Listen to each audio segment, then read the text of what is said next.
This is a copy of the contemporary statue of Queen Anne, placed in front of the splendid new cathedral of St. Paul's to celebrate its completion.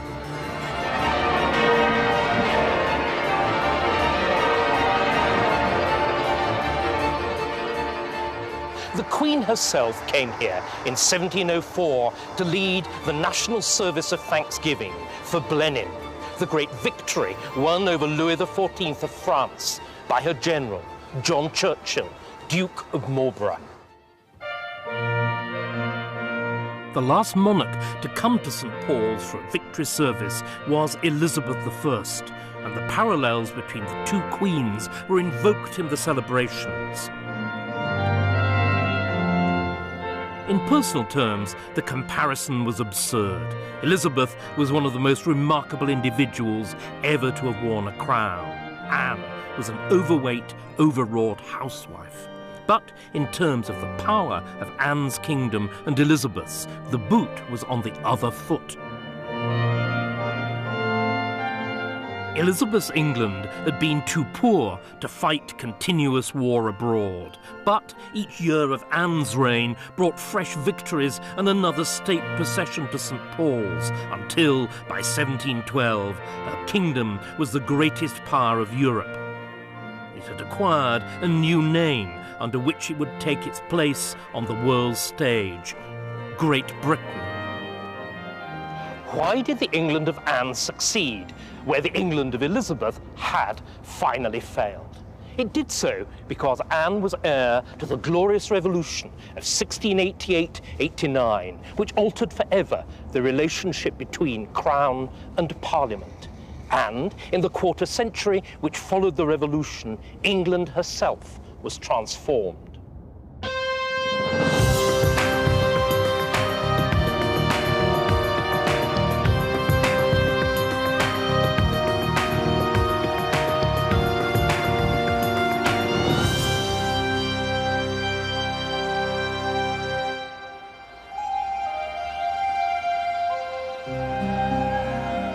"14 years before Anne became queen, her sister Mary and brother-in-law William arrived by barge here at Hampton Court. It was early in February 1689, and their arrival was the culmination of a sequence of extraordinary events. Less than 2 months earlier, Mary and Anne's father, the Roman Catholic King, James II, had fled the country after William had landed with an invasion force. Parliament had welcomed the Protestant William and his wife Mary with open arms. Just a few days before coming to Hampton Court, he and Mary had accepted the crown as joint monarchs, although all the power was vested in William. Now, here they were, the palace that Mary had last visited as a child. Hampton Court was soon to become their favourite house, a place they would make their own, with a massive building programme and many improvements. But just as the Tudor palace was to be remodelled dramatically, so too was the monarchy. For, though William and Mary wore the crown of their forebears, they represented a radical break from what had gone before. And within weeks of their arrival here, this break from tradition became explicit as they sought to escape from the quasi-religious rituals that hedged the divinity of the Tudor and Stuart kings. These centred on the Chapel Royal here and followed the ancient cycle of the church's calendar. A particularly important group clustered round the great feast of Easter, which in 1689 fell on the 31st of March.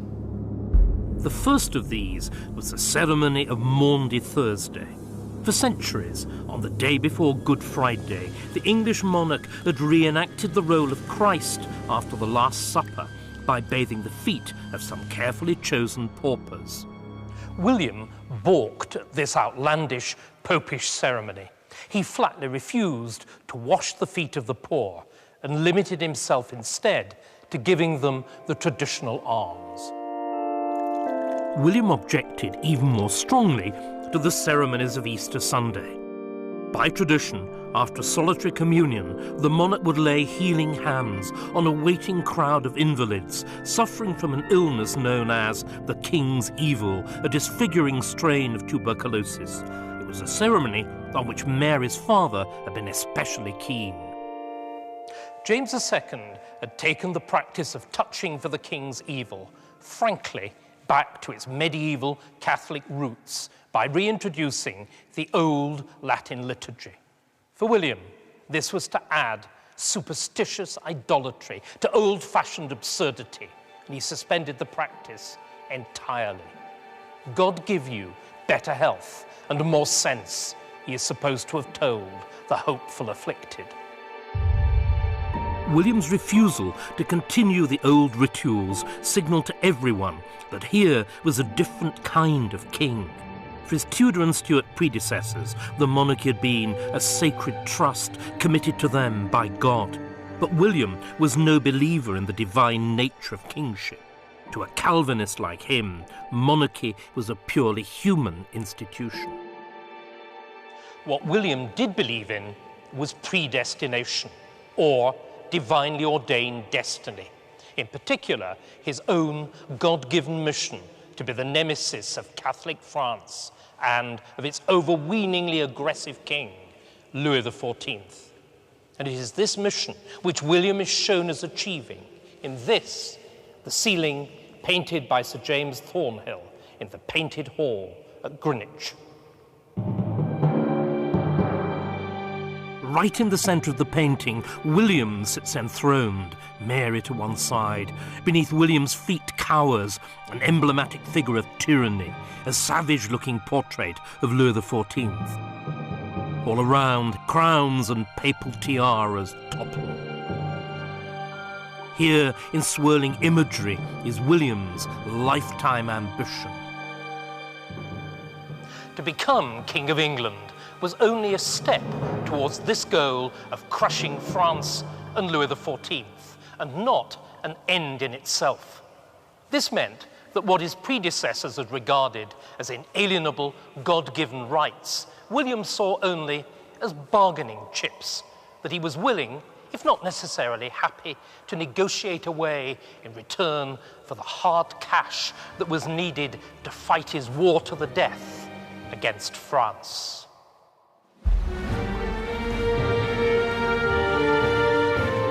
This is the Royal Naval Hospital at Greenwich. Established in 1692, it celebrates William's first great victory over France.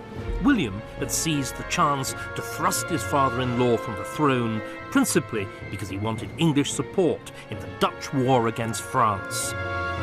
But he soon found that such help was far from automatic. For the events of 1689 had changed the attitude of both parties in the English Parliament towards their monarch.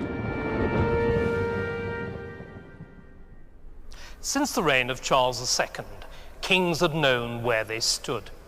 The Tory half of the nation supported royal power, whilst the Whig opposed it. But the revolution of 1689, which had brought William to the throne, had muddied the waters. For the Whigs, whilst backing William's invasion, retained their traditional mistrust of royal power. On the other hand, the Tories, though they remained theoretically committed to monarchy, in their heart of hearts didn't really think that William was rightful king, and so, in practice, mistrusted him just as much as the Whigs. The result was that, divided in everything else, William's Parliament was united in its determination to drive a hard bargain with their new king. They knew that it was only their control over the purse strings that would force the king to call regular parliaments. Otherwise, as one MP put it, we should not do our duty to them that sent us hither. In personal conversations, William freely expressed his outrage at such apparent ingratitude. The Commons, he seethed, had used him like a dog.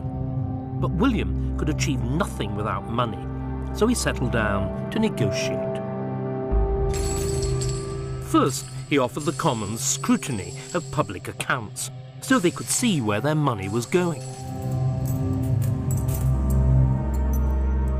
Then he agreed to the Triennial Act, which ensured the summoning of a new parliament every 3 years, whether the king liked it or no. And finally, he yielded to Parliament control over both raising the money for the armed forces and over spending it. William had ceded powers to Parliament, which his royal predecessors would never have dreamt of giving up. Parliament repaid the favour in full. By 1694, they were voting an unprecedented £5 million a year for William's war.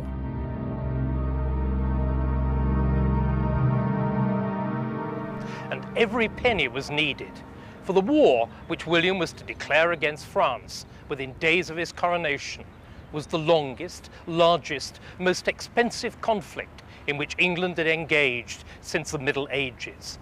The man who was to become its leading general, Marlborough, predicted that it would last forever. In sober fact, it was a new 100 Years' War whose outcome was not decided until the Congress of Vienna in 1815. The scale of the war and the taxation that it entailed completed the revolution of 1688-89 and made it permanent. And the results were literally set in stone. The Royal Hospital at Greenwich is only the first of William's great monuments, grander than any royal palace. It's a celebration of both England's naval greatness and, in its lavishly painted interiors, the glorious Revolution and William's own triumphs over France. But perhaps the most enduring monument to William's war machine is the Bank of England, established in 1694 to manage the government debt incurred in fighting the French War. Its security was not the king's personal credit, but the guaranteed steady income of parliamentary taxation that would prove the basis for Britain's future prosperity. But William's greatest achievement was his ability to make the relationship between monarch and parliament work for the first time in over a century. His pragmatism and tenacity laid the foundation stones of a truly modern state.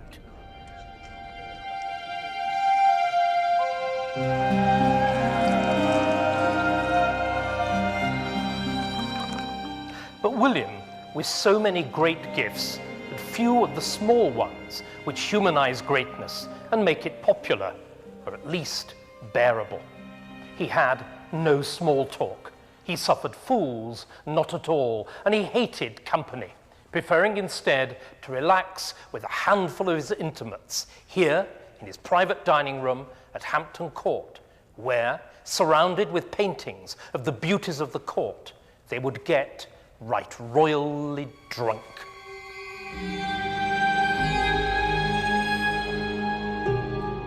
For all his military successes in Europe, William was deeply unpopular in England. His intimacy with favoured household officials fueled rumours of homosexuality. He built himself a new private banqueting house in the grounds of the palace, but the friends he entertained there were all Dutch, and this the xenophobic English found intolerable.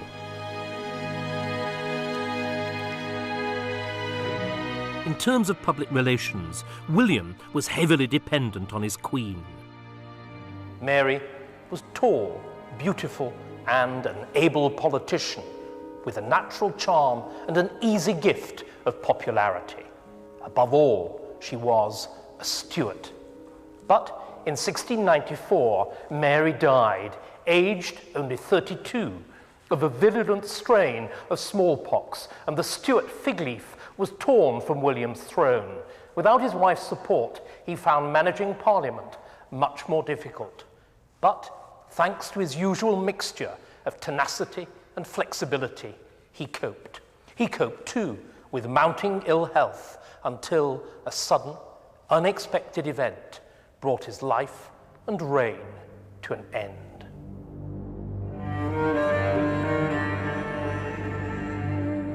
Early in the spring of 1702, William was hunting here in Richmond Park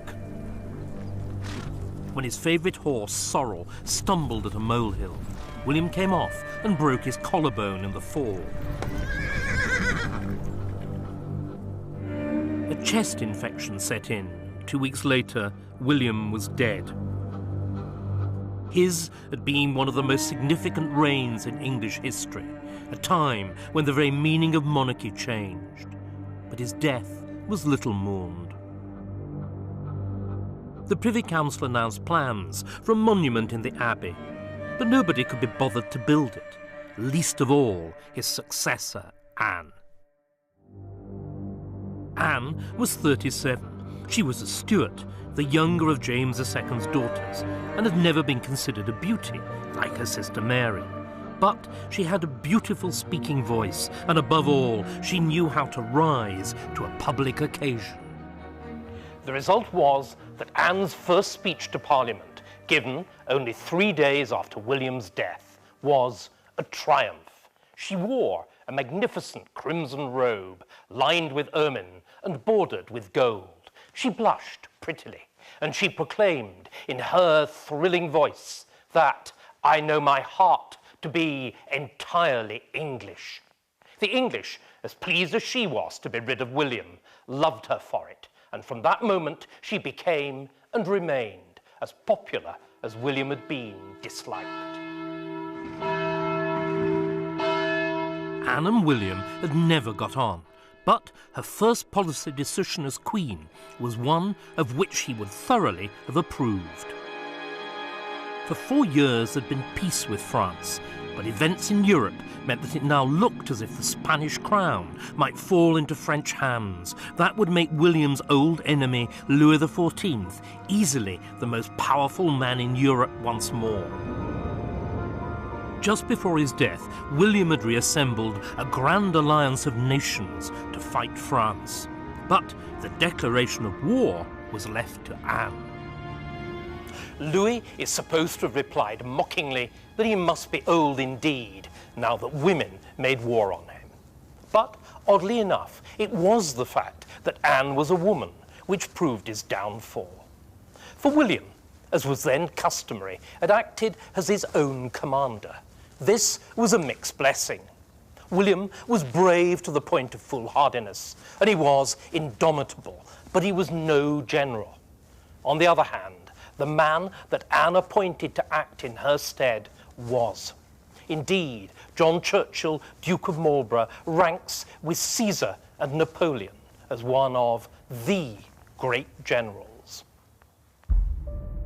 A master of the art of manoeuvre, Marlborough was to break with the lumbering siege warfare of the day and almost literally run rings round the French, revolutionising the art of war in the process.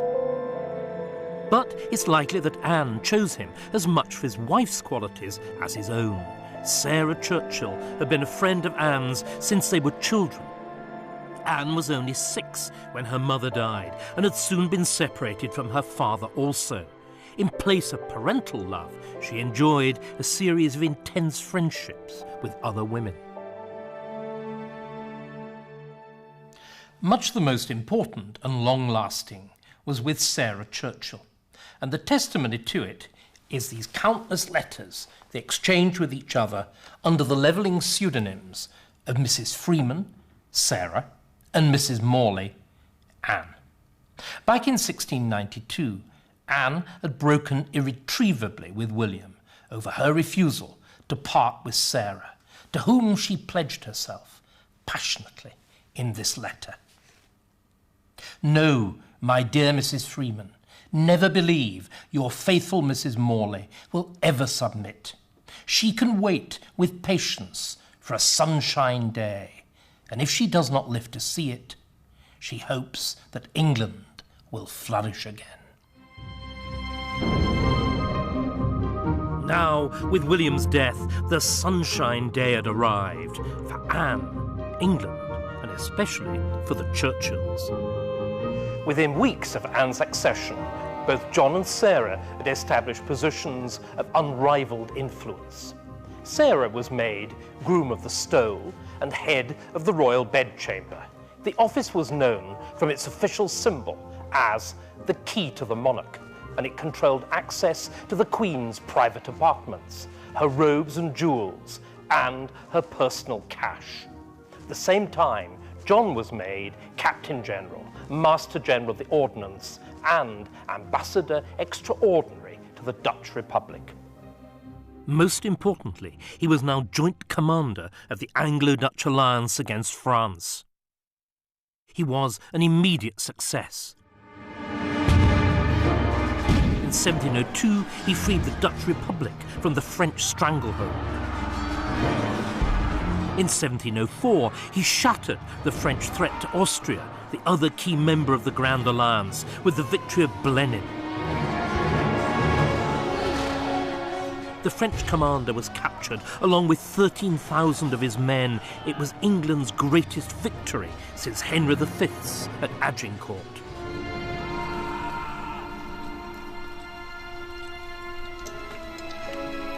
Marlborough scribbled the news to Anne on the back of a tavern bill and was rewarded with a royal estate and a palace.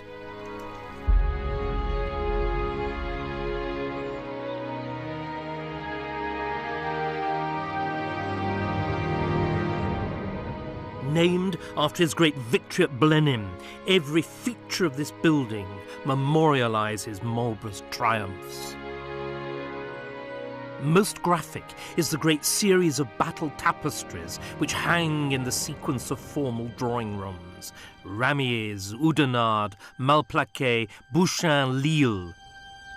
Marlborough and his army swept across northern Europe in one of the most successful military campaigns of British history.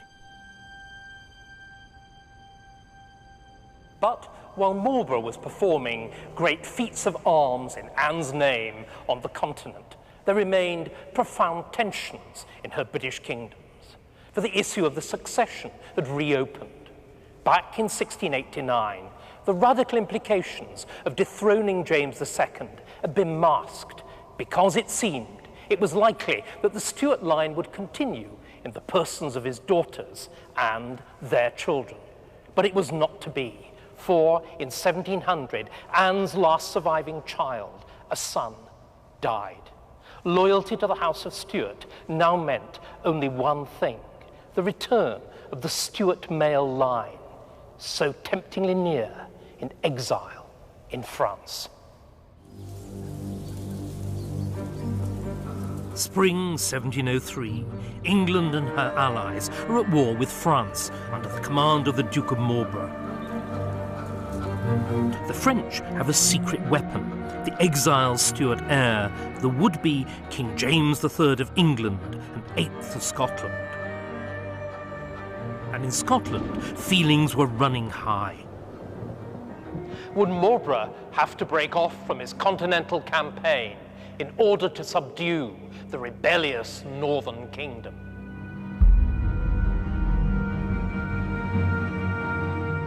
In March 1703, the Scots Parliament was opened with the customary riding. The mounted procession set out from Holyrood Palace and rode up the High Street, past the Canongate Kirk, towards St Giles's Cathedral and Parliament Square.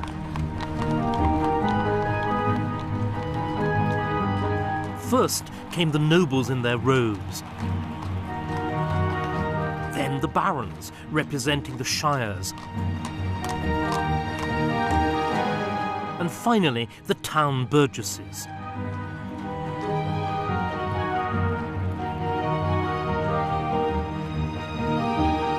The members were accompanied by their armed retainers and rode through a lane of citizens, also armed, until they arrived at the Parliament House itself.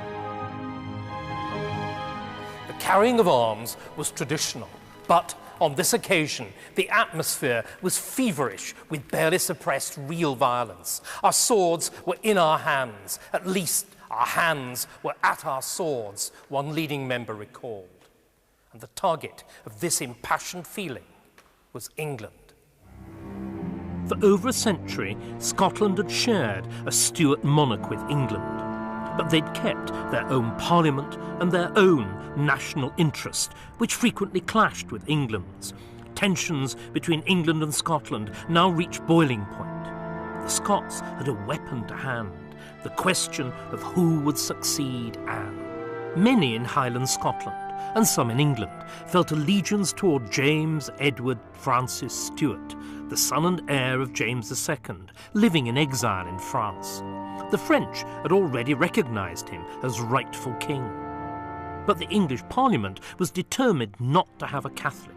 So, in 1701, they'd passed the Act of Settlement, which handed the succession to Sophia of Hanover and her eldest son, Georg.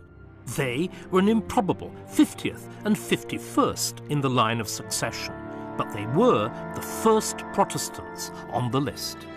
But the English Parliament had passed the Act of Settlement without consulting the Scots.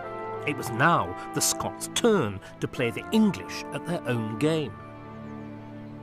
The Scots Parliament of 1703 did so in the Act of Security here. This provided that, after Anne's death, the next monarch of Scotland should be a Protestant and of the royal line, but should not be the same person as the successor to the crown of England. The Act was deliberately provocative. Some saw it as an invitation to James Stuart to convert, others as a bid to extract commercial concessions from the English. But the hands of Anne and her English Parliament were tied. They couldn't afford to tangle with Scotland while still fighting a war with France. So, having delayed for over a year, Anne reluctantly gave her assent. But only 4 days after she did so, news reached London of the greatest of Marlborough's victories at Blenheim.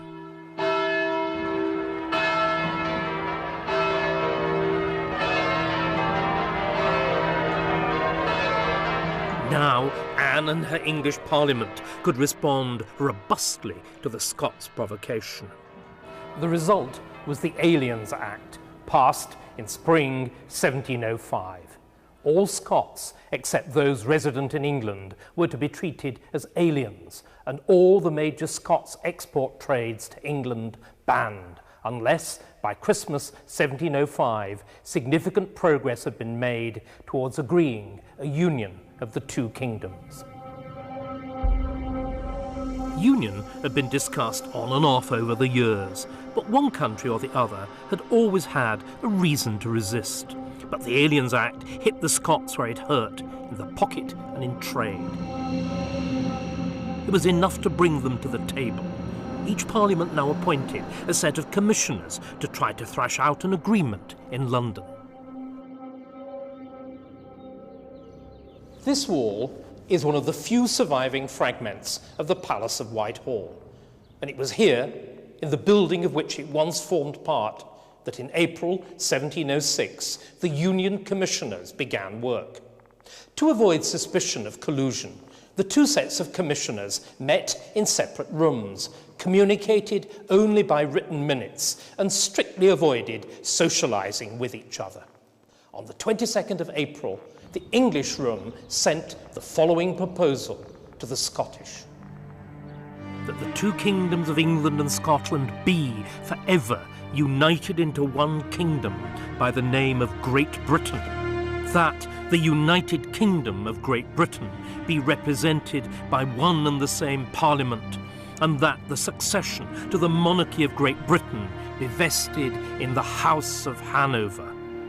On the 25th, the Scottish Commissioners came back with a counter-proposal. They would accept union and the Hanoverian succession, but on condition of freedom of trade, not only within the United Kingdom, but also with the plantations.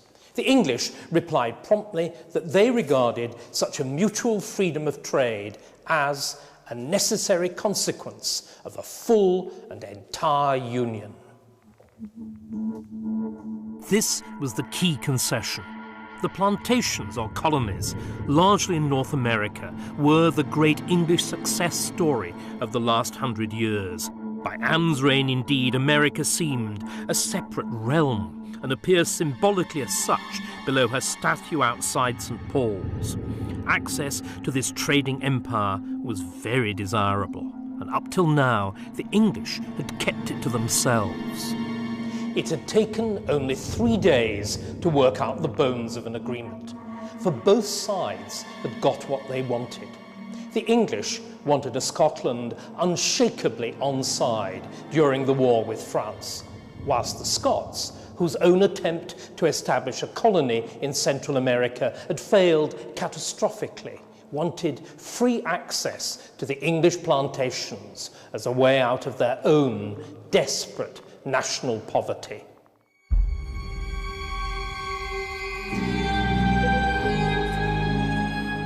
But the agreed Articles of Union had still to be ratified by the Parliament in London and in Edinburgh, where they were being asked to sign their own death warrant.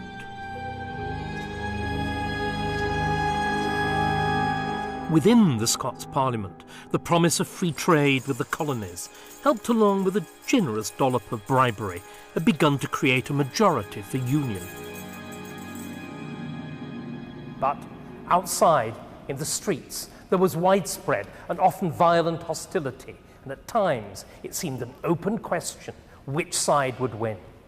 However, on the 16th of January 1707, after 3 months of clause-by-clause debate, the Scots Parliament voted decisively by 110 to 67 for union and its own extinction.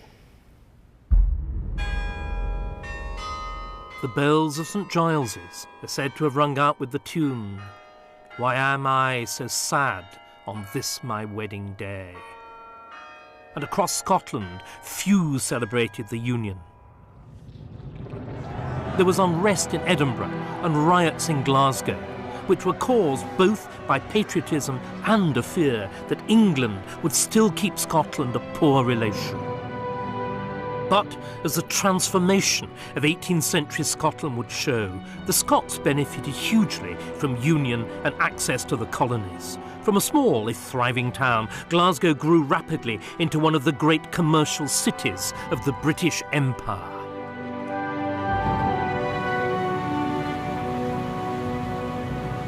In London, the Union was marked by a day of grand celebration, and for Anne, yet another great ceremonial visit to St. Paul's.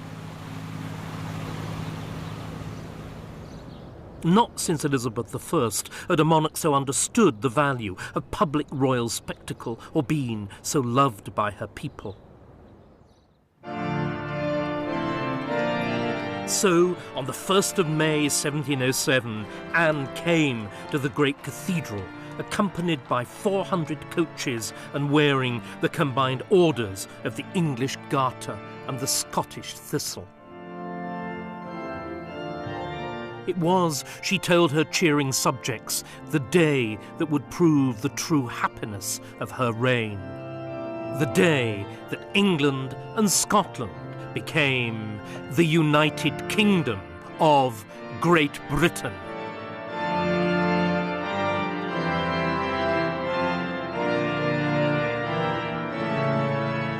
But for all the public achievement, in private Anne found happiness increasingly elusive. After decades of intimacy, her close friendship with Sarah Churchill, Duchess of Marlborough, was beginning to cool. The private squabble had a political origin. Sarah had campaigned vigorously against the leading Tories, whom she accused of being secret supporters of the exiled Stuarts.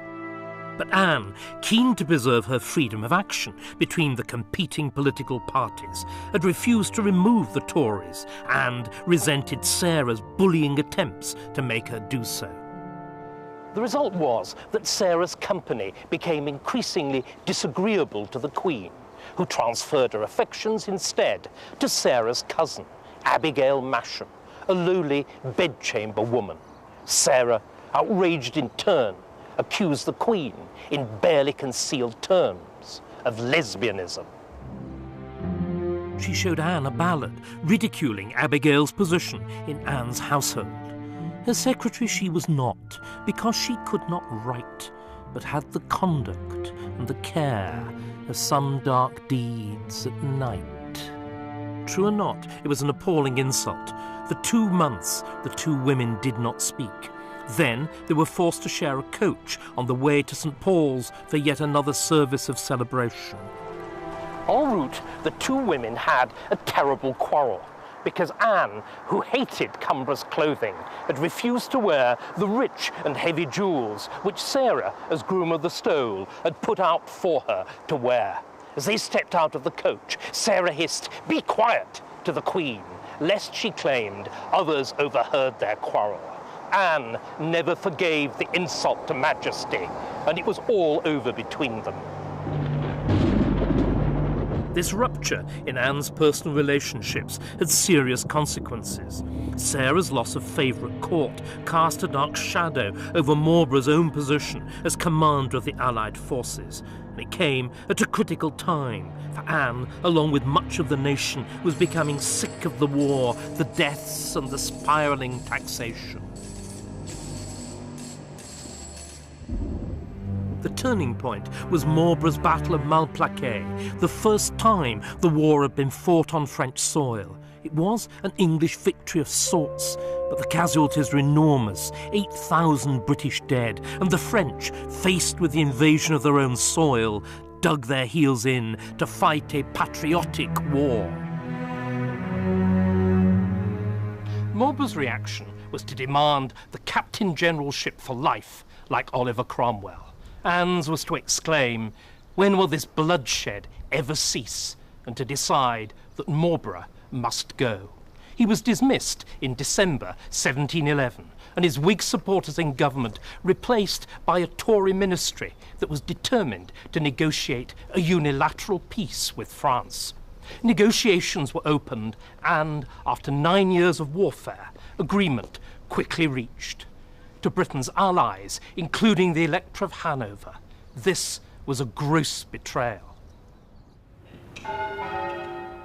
Peace with France was formally agreed at Utrecht in 1713 and celebrated with another grand Thanksgiving service in St. Paul's.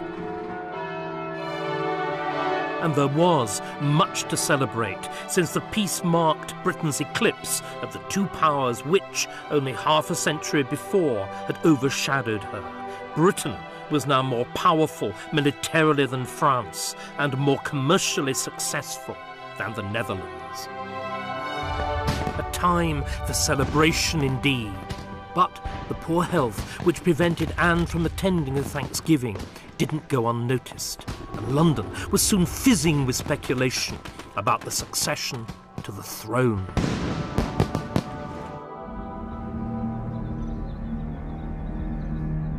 This statue of Anne was erected within a year of peace with France.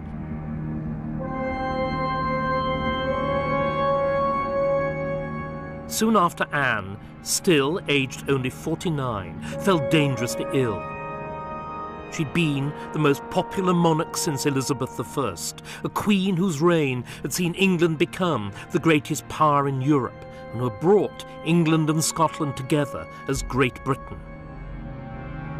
But as she lay dying, all anyone cared about was who would succeed her.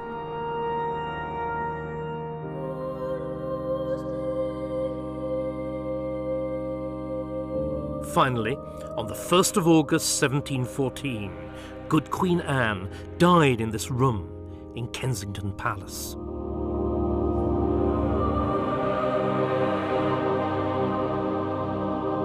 The two principal claimants to her crown were both several hundred miles from London: Georg Ludwig in Hanover and James Stuart in France, under the protection of Louis XIV. If he'd made a dash for it, James could have given the Hanoverian a run for his money.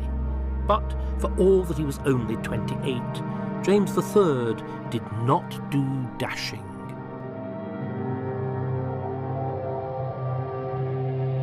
But neither did Georg. Instead, correctly confident in the machinery of the Act of Settlement, he anglicised his name to George and spent 6 long weeks making a stately progress towards England.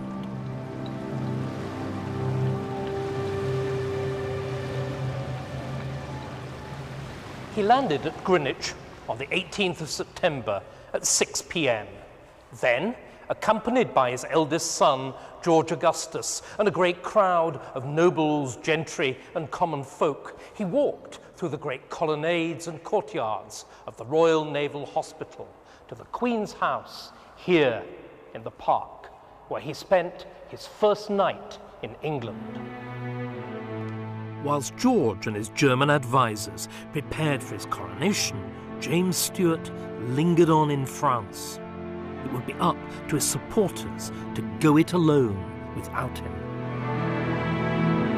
In the late summer of 1715, the Earl of Mar raised the Stuart standard at Braemar in the Highlands and rallied the clans to the Stuart cause. The newly formed Jacobite army began to march across Scotland, soon taking Perth, but coming to a halt before the small British force garrisoning the key stronghold of Stirling. They finally confronted each other at Sheriff Muir, just a few miles from the fortress.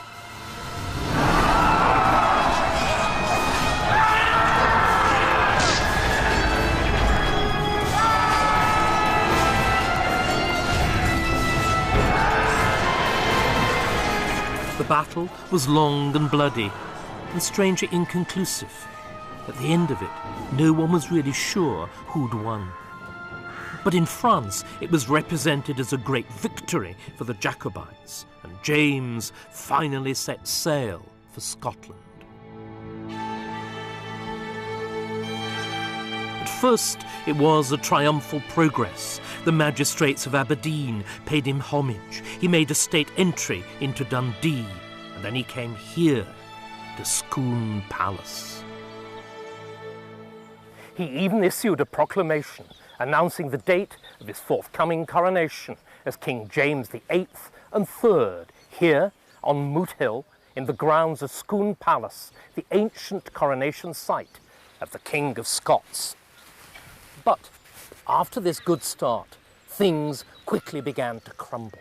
For James, with his shy, cold public manner, was unable to keep the loyalty of his existing followers, let alone recruit new ones. If he was disappointed with us, one of his soldiers wrote, we were tenfold more so in him. James's dream was fading fast. His soldiers were beginning to desert him, and, worst of all, his great ally and patron, Louis XIV, had died. There would be no more money or men coming from France. On the 30th of January, as the government forces marched towards them through the winter snow, James's retinue moved from Scone back to Perth. The following morning, they abandoned the city, marching horses and men across the frozen River Tay on their way back to the coast at Montrose. On the night of the 4th of February, 1716, James secretly set sail for France, escaping the warships which had been sent to intercept him and abandoning his army to their fate. He never saw Britain again. Through his dithering, his failure to inspire his men, and his refusal to give up his Catholicism, James had thrown away the Stuarts' best chance to regain the British throne. 30 years later, his grandson Charles, known to history as Bonnie Prince Charlie, would give it another, bolder go, a venture that came to a bitter end on the battlefield of Culloden. No Stuart would ever again wear the crown, nor would any British king revert to that Stuart vision of monarchy as absolute and divinely inspired. Among disaffected Scots, the Stuart cause would slip into the realm of romance, a realm in which tragic failure constituted much of its allure. The propaganda dispersed on behalf of the Hanoverian regime was altogether more robustly confident. The arrival of George I is commemorated here in Greenwich, just a few paces from where he actually landed. But that's the only realistic thing about the painting, which shows George arriving in a triumphal chariot led by the symbolic figure of Liberty with her cap. It's painted in shades of grey to imitate a Roman sculpture relief, and St. George's slain dragon is being trampled underfoot. The reality had been very different, however, as the painter, James Thornhill, who was present as an eyewitness and shows himself here as such, well knew. It was night. George's dress was wholly inadequate to the occasion, and most of the receiving nobles were Tory, which was the wrong political party. Hence, Thornhill explains his decision to go instead for high-flown allegory.